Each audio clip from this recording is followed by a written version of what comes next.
Vamos lá, pessoal, para mais uma videoaula agora para finalizar de uma vez por todas o assunto de concentração. Lembrando, na semana retrasada nós estávamos falando sobre concentrações. Nós falamos sobre concentração comum, que é gramas por litro, a molaridade, que também pode ser chamada de concentração em quantidade de matéria, a unidade é mol por litro. Falando também sobre porcentagem em massa e porcentagem em volume. Então nós falamos sobre 4. Agora nós vamos para a quinta e última concentração, formando as 5 principais concentrações que nós temos dentro da química. Tem mais? Tem, mas essas 5 estão de bom tamanho. Partes por milhão. Esse é um tipo de concentração que tem ficado bastante famoso nos dias atuais. Por quê? Porque ela está intimamente ligada ou aparece mais em problemas ambientais. Como assim, professor? Quando vai falar, por exemplo, de contaminação de uma lagoa por metais pesados, por exemplo, geralmente a quantidade que é dada de metal pesado ali na água é em ppm. Então aí pega-se as normas do CONAMA, os decretos, as legislações específicas da área, onde estabelece os limites máximos para que aquela água não seja considerada contaminada, passando dos limites aceitáveis. Geralmente essas concentrações aparecem em ppm.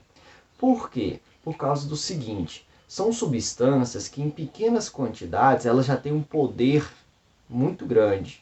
Então os metais pesados eles têm um poder de contaminação, um poder tóxico muito elevado, de modo que quantidades muito pequenininhas já têm esse efeito. E geralmente eles são notados já em pequenas quantidades. Então, quando se detecta, por exemplo, mercúrio, chumbo, arsênio, cádmio, que são metais pesados, no solo ou na água, essas quantidades são pequenas, porém já são suficientemente tóxicas para animais e para seres humanos. E por ser muito pequenas, elas têm a sua expressão, o jeito melhor de se escrever, de apresentar para o público em ppm, porque ppm vai pegar um número muito pequeno, por exemplo, em gramas por litro, que seria 0,00002, e vai transformar isso em 2 ppm, 10 ppm, fica um número bem menor, tá certo? Mas vamos entender um pouquinho esse ppm. Tá aqui, ó, escrevi no quadro aqui para vocês, olha. Eu coloquei letrinha X, significa qualquer número em ppm. O que significa 10 ppm, 50 ppm, 200 ppm? O que é isso? Bom, significa o seguinte, que é essa quantidade em massa dividido por 1 milhão de massa da solução. Aqui é que está o X da questão do ppm. A unidade utilizada no soluto, aqui em cima, tem que ser a mesma utilizada lá embaixo. Então, se você está usando, por exemplo, aqui quilo, aqui embaixo também tem que ser quilo. Então, por exemplo, se são 2 quilos de soluto, aqui tem que ser 1 milhão de quilos de solução. Geralmente, nos problemas que acontecem nos vestibulares, essas massas vão estar em gramas. Então, por isso eu deixei aqui em grama. Então, você vai usar a massa do soluto em gramas, dividido por 1 milhão de gramas de solução.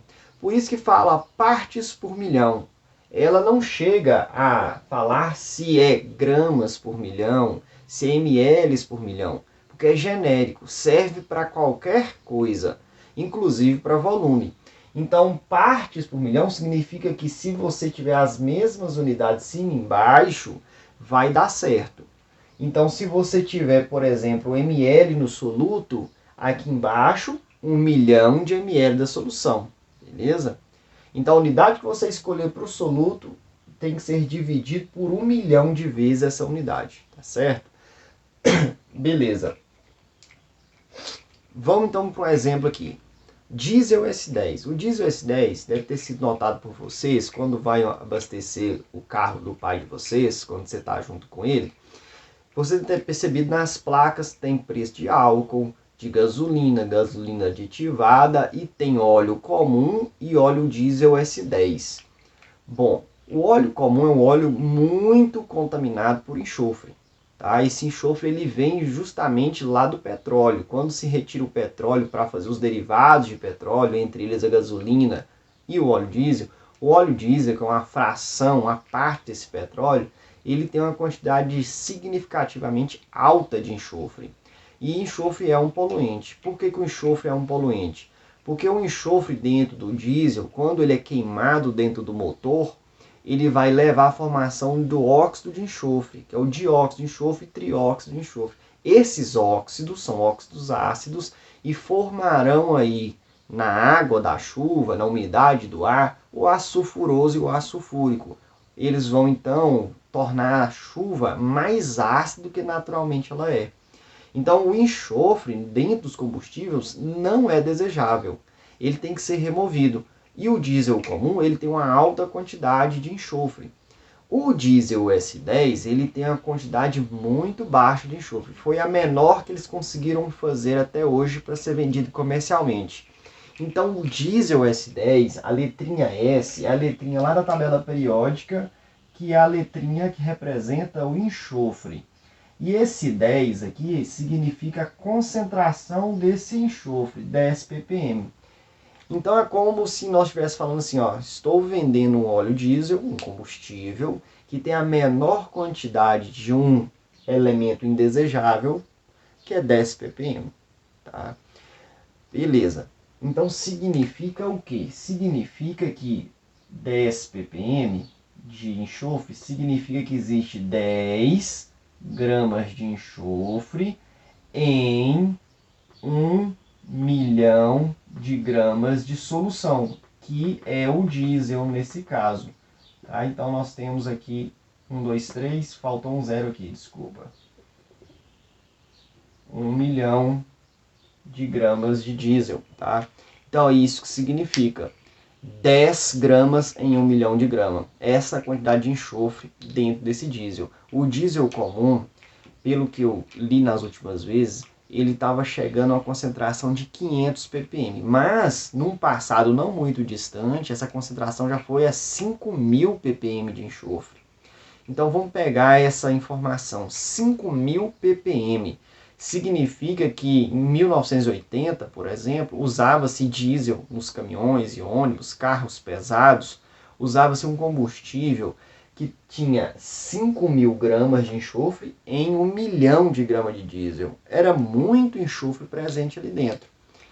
Bom, hoje, devido à pressão dos ambientalistas e à otimização dos sistemas, tecnologias, possibilitou então um refinamento mais apurado do diesel, tirando o máximo possível desse enxofre.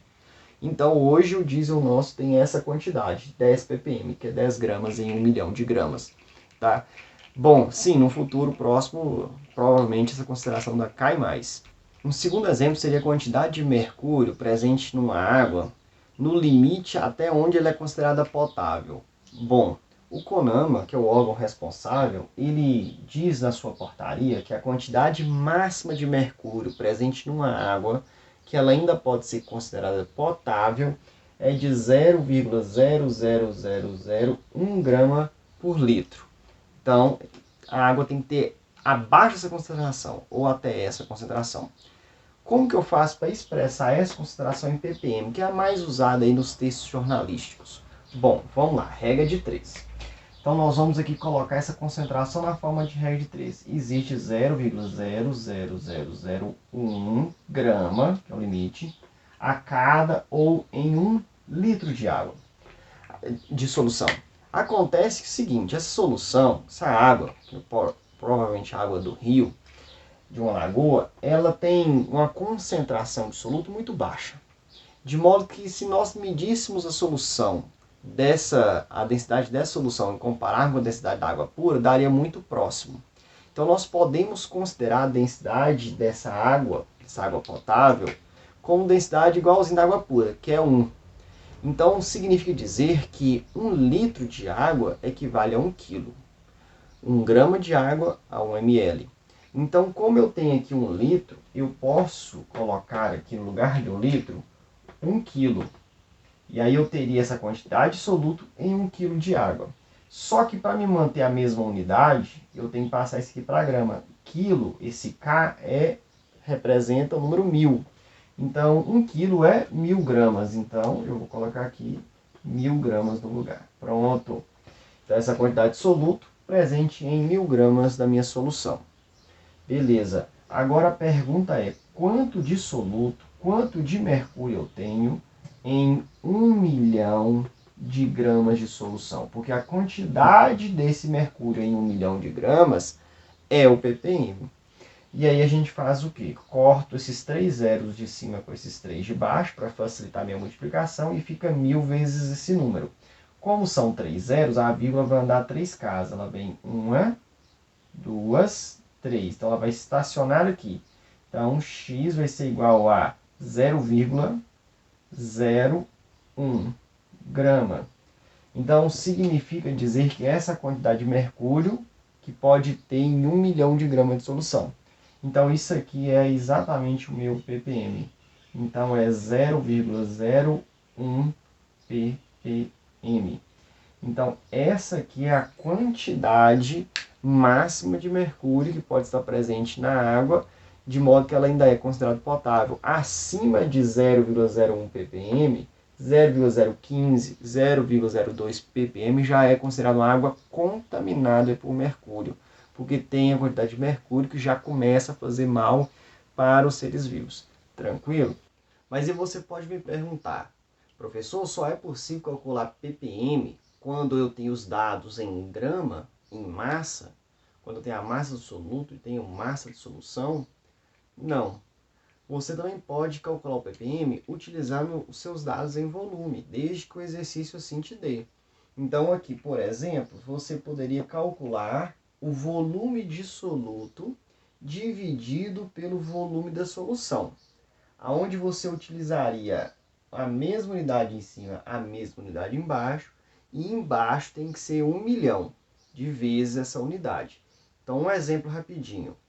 Eu tenho aqui 10 ml de soluto, então ele tem que estar dividido aqui por 1 milhão de ml de solução. Então 10 ml de soluto dividido por 1 milhão de ml de solução é 10 ppm também. Então eu posso utilizar tanto grama quanto ml para poder fazer o cálculo do ppm, ou seja, tanto massa quanto volume.